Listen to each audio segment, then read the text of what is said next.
সত্তর্ধ অমিয়বাবু massive heart অ্যাটাকে হঠাৎই চলে গেলেন।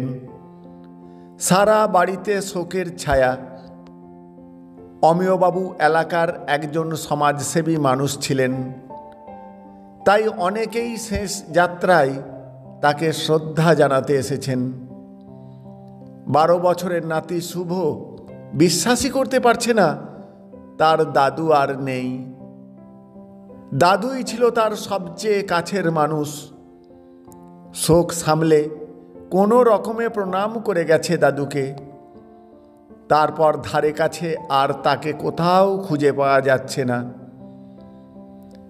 অনেক খোঁজাখুঁজির পর ছাদে তাকে খুঁজে পাওয়া গেল। কিরে, এখানে কি করছিস? এখন কি গাছ লাগানোর সময়? চল নিচে চল একবার। বাবা, কাল বিকেলে দাদুর কিনে আনা চারা গাছটা লাগাচ্ছি। যাওয়ার আগে দাদু জেনে যাক তার চারা গাছটা লাগানো হয়েছে।